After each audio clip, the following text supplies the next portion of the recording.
Over the past week or so, I've been obsessed with watching hydro dipping videos, and I know it's very different from my usual type of content, but hopefully there is a thing or two you learn from this video. Essentially, we take an old pair of beat up Air Force. They start off really dirty, so we give them a clean. They have a bunch of creases in them, so we iron them out. We then tape them up and then dip them, so essentially customizing them, making them look like a completely different shoe. So here are the Air Force Ones before we begin the restoration process. They're definitely not in the worst condition, but certainly not the best. They're quite dirty from everyday use, and they have quite a few creases running along them, some of which are very deep. So before we can even consider ironing the creases out, we have to start by giving them a clean. Now, if you're following along, it doesn't really matter what you're cleaning your shoes with, as long as it gets the job done. So I start by delacing the shoes and then partially filling a bucket up with water. For the sake of convenience, I'm using an already made cleansing package by Crep Protect. It's super easy to use. You just soak the brush in the water for about a minute, apply the cleanser generously, and then use the brush in a circular motion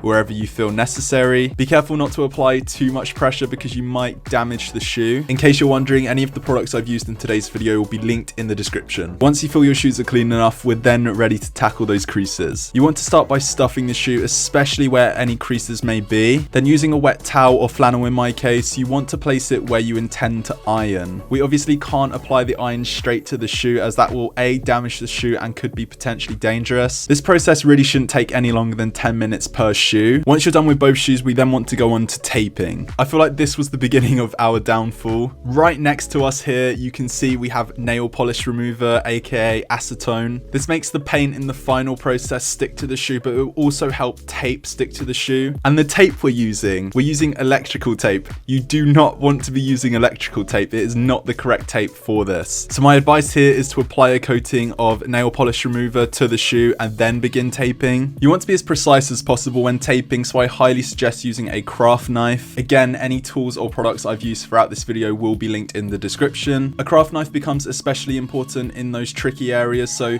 we tape the back and the ticks, which are very precise. We also taped a plastic bag onto the inside of the shoe to stop paint running in. Once we were done taping, we then moved on to priming the shoes. This, in my opinion, is where it started getting a lot more fun. But all in all, you want to ensure both shoes get a full and even coating of the primer spray. Once they were both fully coated, we then went and filled our bucket up with water in preparation for the final step, the hydro dip. So go and grab your spray paints. I thought pink and black would be a really cool combo. And something I learned from doing this is you don't want to be spraying really close to the water. You can kind of see how the paint reacts when you spray too close. To get a better coverage, you want to be spraying from at least 1 to 2 feet away. Now, I'm not actually sure how you would go about mixing a pattern into the spray paint because, well, I tried it and...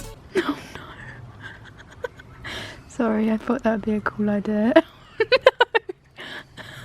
So once I'd sprayed the surface of the water again, we were finally ready to do the hydro dip. From what I've gathered, placing the shoe face down into the water is the best way. So that's exactly what I did. Once the shoe was fully immersed, I gave it a little shake, removed any excess paint, and this was the result. If I'm being totally honest, I was initially pretty gutted, but I quickly got over it because all in all, it was super fun to do. I really enjoyed the entire process and learnt from it. I feel like if I was to do it again, I would do it a lot better. I also don't think I chose the best colors. I'm super tempted to try this again, so give this video a thumbs up if you would like me to. Subscribe if you haven't already, and I will see you all on Thursday with a brand new video.